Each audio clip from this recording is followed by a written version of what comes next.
এবারকার জাতীয় যে সংসদ নির্বাচন, এটি জনগণের অত্যন্ত দীর্ঘদিনের প্রত্যাশিত একটি নির্বাচন।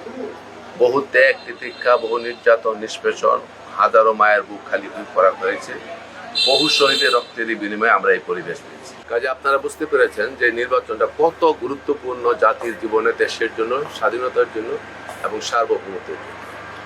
আমরা চাই যে একটা সুষ্ঠু অবাধ নির্বাচনের মাধ্যমে এদেশের মানুষ তাদের সরকার গঠন করুন। আমরা চাই গণতান্ত্রিক পদ্ধতিতে জনগণের রায়ের মাধ্যমে এদেশে একটি গণতান্ত্রিক সরকার প্রতিষ্ঠিত হবে, যে সরকার মানুষের প্রত্যাশা পূরণ করবে, দেশের গণতান্ত্রিক প্রতিষ্ঠানগুলিকে শক্তিশালী করবে, দেশের সার্বিক উন্নয়ন, কল্যাণ এবং মানুষের জীবনযাত্রা মান উন্নয়ন করবে। সেই লক্ষ্যে আমরা নির্বাচনে অংশগ্রহণ করছি। কালীগঞ্জে আমি 2001 থেকে 2006 পর্যন্ত নির্বাচিত এমপি ছিলাম। 2001 থেকে 2006 পর্যন্ত আমি জনগণের ভোটে নির্বাচিত কালীগঞ্জের এমপি ছিলাম।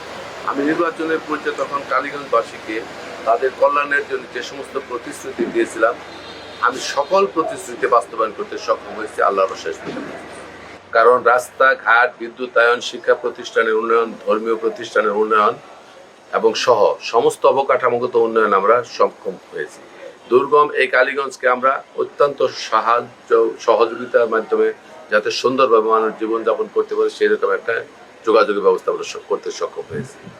আমি আশা করি এবং আমি মনে করি এবারকার নির্বাচনে যদি কালীগঞ্জের লোকজন আমাকে আল্লাহর অশেষ মেহেরবানিতে নির্বাচিত করেন, তাহলে যে সমস্ত অসমাপ্ত কাজগুলি রয়েছে সেইগুলি সমাপ্ত করে মানুষের কল্যাণের জন্য সার্বিক ব্যবস্থা গ্রহণ করা হবে।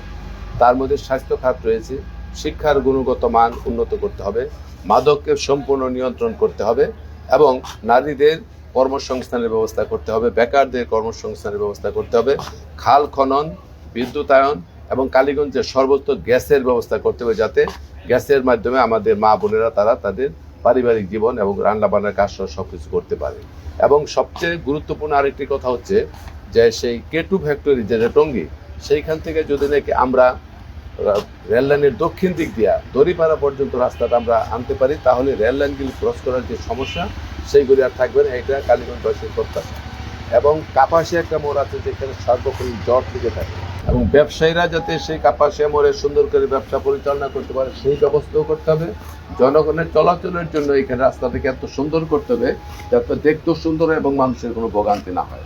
তাছাড়া কালীগঞ্জের মধ্যে খাল খনন কর্মসূচি সহ যত উন্নয়নমূলক কাজ সেই কাজগুলি আমাদের করতে হবে। আর আমি অতীতে এই কাজ করে অভিজ্ঞতা আমার আছে, মানুষের মধ্যে বিশ্বাস স্থাপন করতে পেরেছি।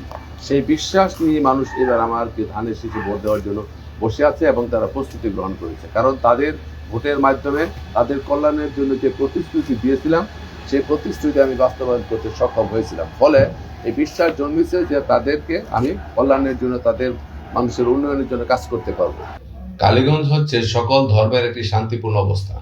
এখানে হিন্দু, মুসলমান, বৌদ্ধ, খ্রিস্টান সম্প্রদায়ের প্রচুর লোক বসবাস করে। আমি চাই যে সাম্য, বৈষম্যহীন, অসাম্প্রদায়িক সকলে যাতে তাদের স্বাধীনভাবে ধর্মকর্ম পালন করতে পারে, শান্তিতে বসবাস করতে পারে, এরকম কালীগঞ্জ গড়ে তুলতে।